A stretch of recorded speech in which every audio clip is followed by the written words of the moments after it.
guys, welcome back to my channel, or if you're new, welcome to my channel. I'm Teacher92 and thank you so much for joining me.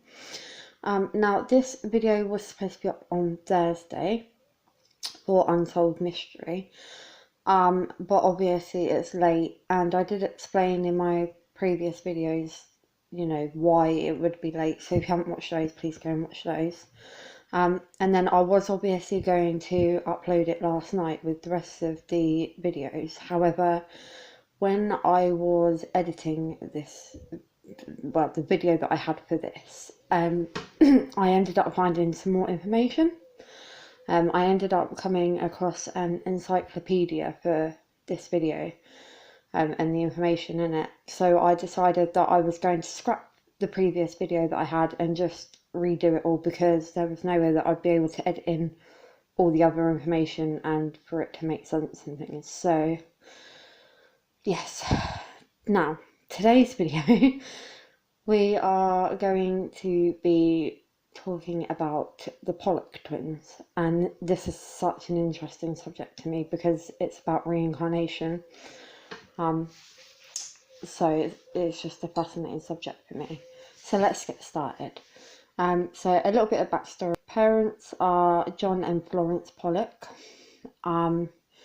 They lived in Hexham in England and had two daughters who were named Joanna and Jacqueline. Joanna was 11 years old and Jacqueline was 6 years old. Now, I have two different dates for this story. One says May the 5th, 1957, but the encyclopedia that I was reading actually says May the 7th that this incident happened. And basically, unfortunately, the girls were killed in a car accident while they were walking to church with a friend. They were apparently killed by a local woman who was basically trying to commit suicide, and unfortunately the children couldn't escape the oncoming car due to a sidewalk on the other side, a wall on the other side of the sidewalk, sorry, my apologies. And due to this fact they were obviously killed instantly, which is horrific. And obviously it broke their parents' hearts. They were absolutely devastated. However, there was a little ray of sunshine, because the following year Florence actually became pregnant. And the thing that I read was that the father actually believed heavily in reincarnation, and he saw this pregnancy as, you know, a gift. Because Florence went on to have twin girls. She gave birth to them on October 4th, 1958. And apparently the father had said in multiple interviews that he saw the girls as the sisters, basically being reborn to them as twins. Now, the girls' names were Jennifer and Gillian, and they were identical twins. The only difference between the girls were their birthmarks, and it said that Jennifer had a birthmark on her waist that matched Jacqueline's birthmark. Excuse me. And she also had a scar on her forehead that also resembled the same scar that Jacqueline had, and Jacqueline acquired that scar at the age of 3 when she fell into a bucket, and that's obviously how she got the scar on her forehead. But obviously Jennifer was born with this birthmark. So now we skip ahead a little bit, and the family move to Whitley Bay when the twins are just 3 months old, and then it skips ahead again and goes to when the twins were 2 years old, and they apparently started asking for toys that had belonged to their older sisters, despite never seeing these toys before, and they shouldn't have even had knowledge of their existence. And then after this, the family then returned to Hexham, where the twins started pointing out landmarks which only the older sisters and the parents would have known. The young girls would also panic when seeing moving cars and would shriek and shout, "The car is coming for us."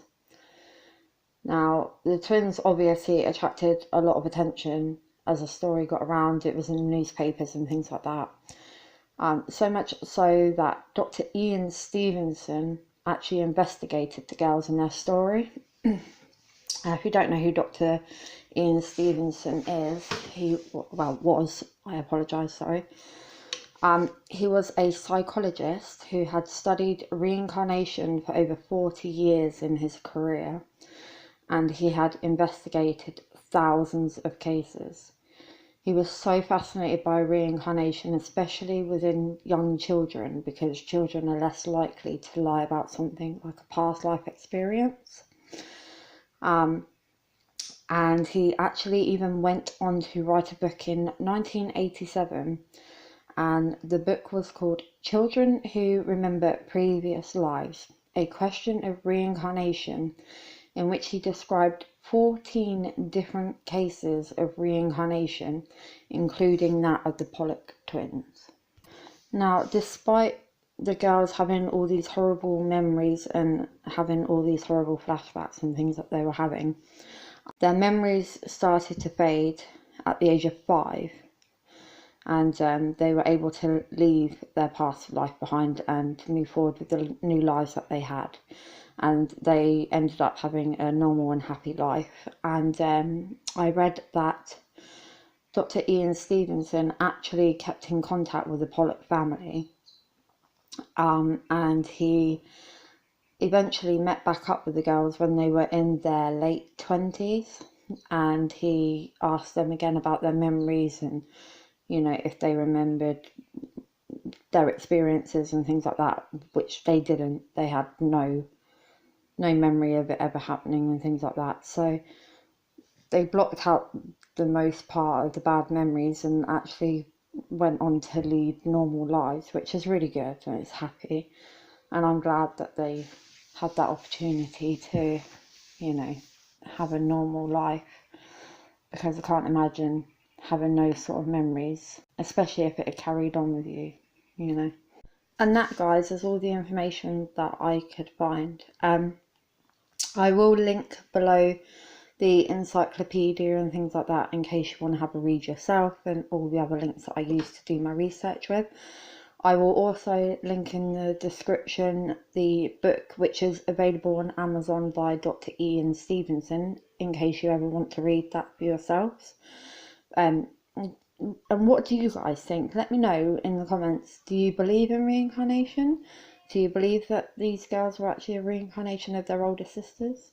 So like I said, let me know your opinions in the comments. Don't forget to like and subscribe and share this video. And until next time, I'm sending all my love and positivity your way. Bye!